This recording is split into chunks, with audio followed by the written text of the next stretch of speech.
সারা দেশের হাজং জনগোষ্ঠীদের অংশগ্রহণে নেত্রকোনার কলমাকান্দার সীমান্ত এলাকায় দিনব্যাপী জাতীয় হাজং সম্মেলন হয়েছে। শনিবার সকালে উপজেলার লেঙ্গুরা ইউনিয়নের গোপালবাড়ি চেংড়ি গ্রামে এ সম্মেলনের উদ্বোধন করেন হাজং মাতা রাসমণি কল্যাণ পরিষদের সভাপতি মতিলাল হাজং। উদ্বোধনের পর হাজং মাতা রাসমণি স্মৃতিসৌধ নির্মাণের জন্য খুশি কবির ও ধান গবেষণায় অবদানের জন্য সেন্টু হাজংকে সম্মাননা প্রদান করা হয়। আলোচনা সভায় জাতীয় হাজং সংগঠনের সভাপতি আশিস হাজংয়ের সভাপতিত্বে ও সাধারণ সম্পাদক পল্টন হাজংয়ের সঞ্চালনায় হাজং জনগোষ্ঠীর নেতৃবৃন্দরা বক্তব্য রাখেন। হাজং জনগোষ্ঠীর নেতৃবৃন্দরা বলেন, ব্রিটিশ বিরোধী আন্দোলন, হাতিখেদা আন্দোলন, টং আন্দোলন, তেভাগা আন্দোলন, মহান মুক্তিযুদ্ধ সহ প্রতিটি সংগ্রামে হাজংদের ভূমিকা রয়েছে। এ সম্মেলন থেকে ঐক্যবদ্ধ প্রচেষ্টার মাধ্যমে হারানো সংস্কৃতির পুনরুদ্ধার সম্ভব হবে। পাশাপাশি হাজংদের সংস্কৃতি ও ঐতিহ্য রক্ষায় সরকারের সহযোগিতা কামনা করেন তারা। আলোচনা সভা শেষে বিভিন্ন এলাকা থেকে আগত হাজং শিল্পীরা নিজেদের কৃষ্টি তুলে ধরে নৃত্য ও গান পরিবেশন করেন। শনিবার রাতে বাংলাদেশ জাতীয় হাজং সংগঠনের আগের কমিটি বিলুপ্ত করে কাউন্সিল অধিবেশনের মাধ্যমে পল্টন হাজংকে সভাপতি ও নয়ন হাজং রানীকে সাধারণ সম্পাদক নির্বাচন করা হয়।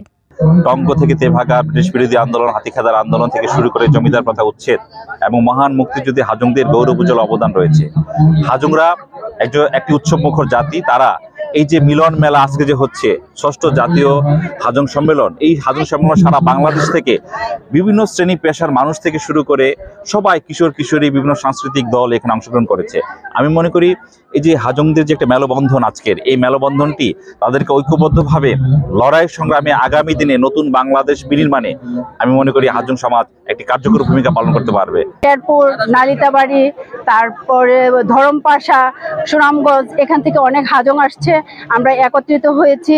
হ্যাঁ, আমাদের এই যে একটা মিলবন্ধন আমাদের, হ্যাঁ, এটা আমার খুব ভালো লেগেছে। সরকার বাংলাদেশের যে বিভিন্ন ছোট ছোট জনজাতি রয়েছে তাদের উন্নয়নের জন্য বিশেষভাবে দৃষ্টি দিক। সরকারের উচিত একটা বই তৈরি করা হাজং ভাষার উপর নিয়ে, যাতে আমরা যা সরকারি স্কুলের ছেলেমেয়েরা আছি তারা অনেকেই হাজং ভাষা পারি না। আমাদের হাজং ভাষা বলতে অনেক সমস্যা হয়। আমার মতে সরকার যদি একটি বই দিত হাজং ভাষা শেখার জন্য, তাহলে আমাদের সুবিধা হতো।